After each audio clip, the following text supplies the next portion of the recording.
Video ini dipersembahkan oleh gampangjualan.id. Jangan lupa subscribe dan nyalain lonceng.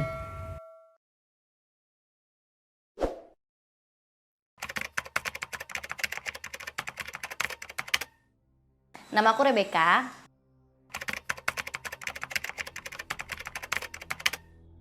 Namanya Food by Becca itu jadi diambil dari namaku. Ada BK-BK-nya.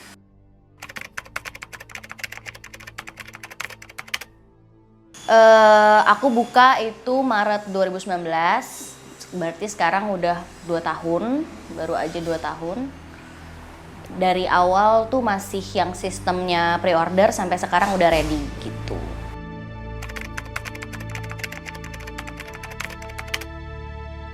Awalnya sih nggak tahu nih sebenarnya mau bikin nama apa gitu.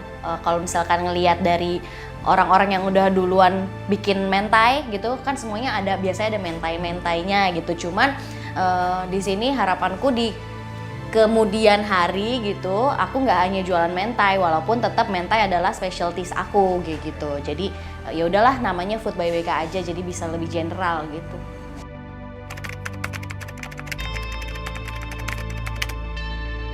Menunya sebagian besar itu mentai, mentai rice, mentai shirataki di situ. Terus ada salmon, ada beef, ada chicken, dan ini belum update ya. Nanti kita ada ebi flurai juga, ada tamago juga. Nanti ada menu dimsum juga. Terus ada crispy salmon skin untuk snacknya gitu.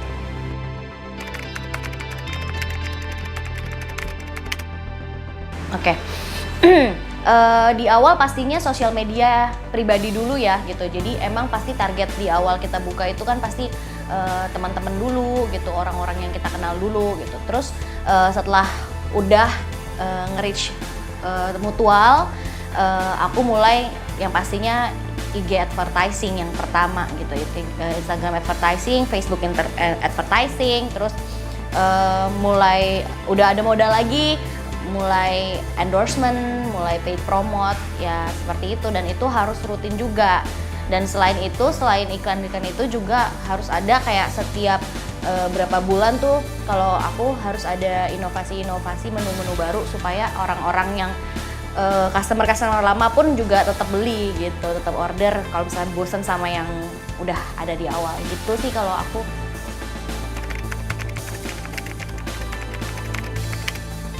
Jujur aja kalau di tempat lain aku kurang tahu ya. Cuman kalau di pengalamanku sendiri untuk Food by BK di pandemi ini sih nggak terlalu kena imbasnya pandemi ya.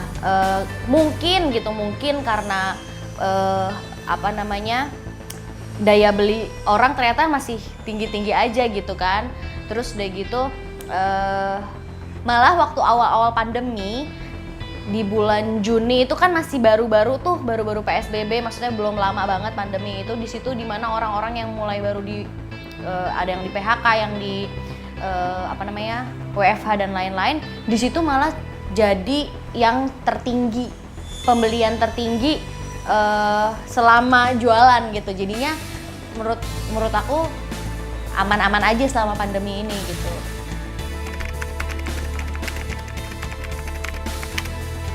Yang pasti sih yang pertama kita harus kualitasnya harus terjaga gitu ya, rasa nggak boleh berubah gitu. Terus kalau aku sendiri juga porsi nggak berubah, bahkan memang, dan aku selalu mendengarkan saran input dari customer gitu. Misalkan customer bilang, Kak kalau misalkan ada kenaikan harga itu udah nggak mungkin udah pastilah gitu kenaikan harga bahan baku gitu ya.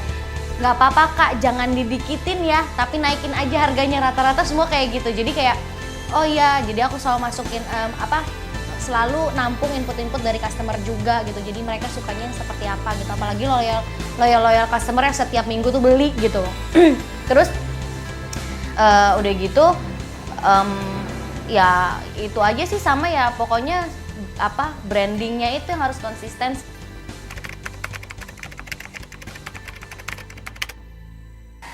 Nah, jadi kan kalau endorsement itu kan kita mengeluarkan dana, ada biaya yang harus dikeluarkan gitu. Jadi kita kalau aku sendiri, aku harus ngelihat engagementnya dari si food blogger itu atau artis itu bagus atau enggak gitu kan. Memang waktu terakhir aku endorse food blogger di masa pandemi ini nggak seefektif sebelum pandemi gitu. Jadi biaya yang dikeluarkan mahal dan nggak sebanding dengan yang aku dapat gitu.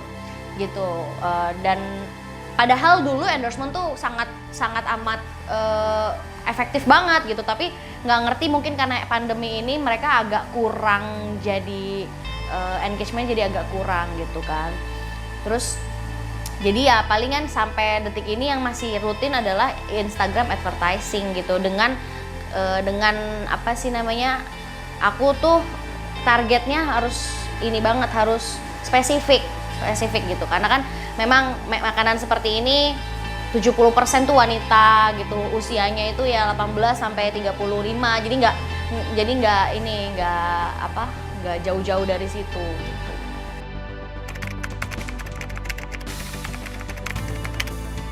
Pastinya ya kalau namanya kita berbisnis, pahitnya juga banyak ya selain manisnya ya.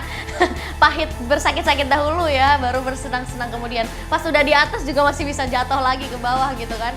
Jadi memang pertama-tama yang susah itu, kalau pertama-tama buka banget kan nyari customer masih nggak terlalu susah karena mutual friends kita masih banyak nih yang udah nyoba, yang belum nyoba, yang mau coba beli, yang mau kita ayo dong beli kayak gitu kan, cobain gitu, pasti ada gitu. Tapi ya kita kendalanya adalah ketika misalkan suppliernya tiba-tiba naik harga yang kayak gitu-gitu, kita sedangkan aku di awal tuh bener-bener bikin harganya tuh nggak mau mahal-mahal banget gitu, karena ngelihat tetangga yang jual mentai, aduh mahal banget, orang kadang-kadang tuh nggak merasa nggak worth it mengeluarkan uang segitu gitu. Jadi yang kendalanya selain supplier harga naik atau misalkan suppliernya tiba-tiba kualitasnya menurun, aku harus cari-cari lain gitu.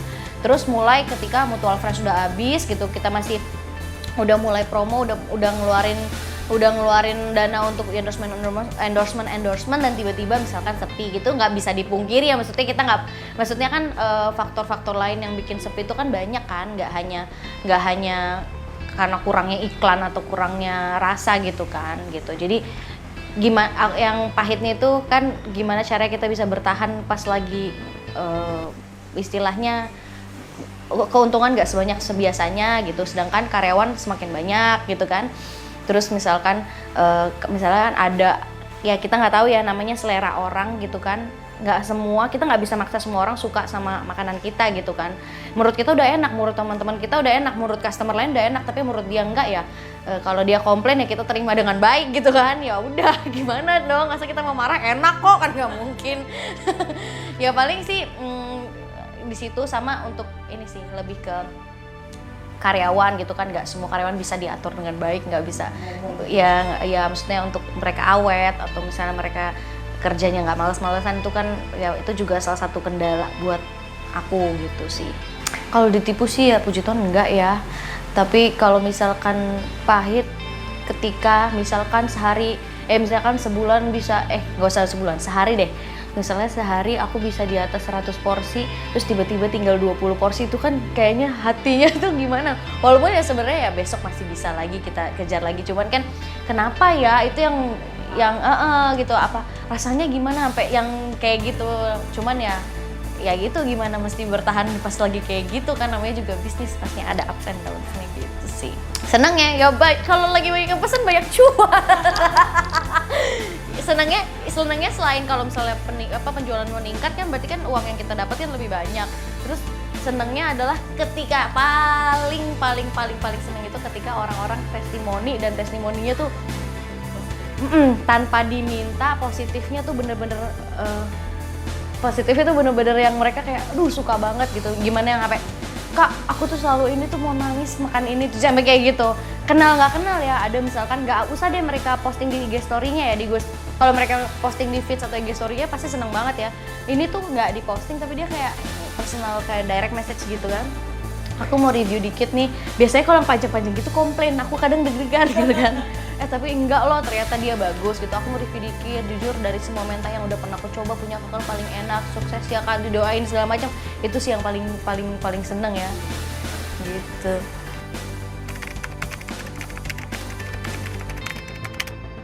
Kalau rata-rata aku waktu itu aku ngitung rata-rata dari pas udah ada GoFood GrabFood ya udah mulai stabil ya, itu 8 bulan belakangan sih omset 60 juta per bulan.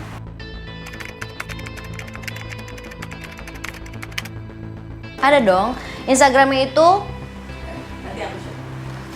@foodby_bk. Iya, GoFood, GrabFood, bisa order via Instagram, WhatsApp, aku terima semuanya.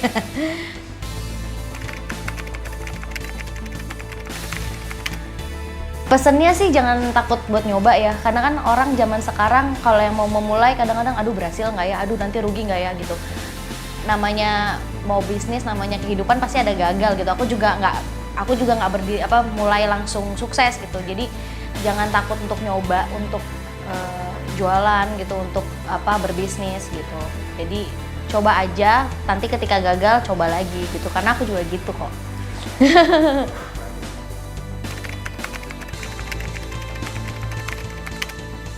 Oh ada dong, kan aku harus berkembang kan, kita dari pedagang harus jadi pebisnis kan. Jadi kalau untuk waktu yang dekat ini di pertengahan April akan buka cabang di Pondok Labu Jakarta Selatan, terus akan ada di Depok, Bakti Jaya Depok. Kalau ini pusatnya kita di Jati Asih Bekasi gitu. Doain aja makin banyak ya.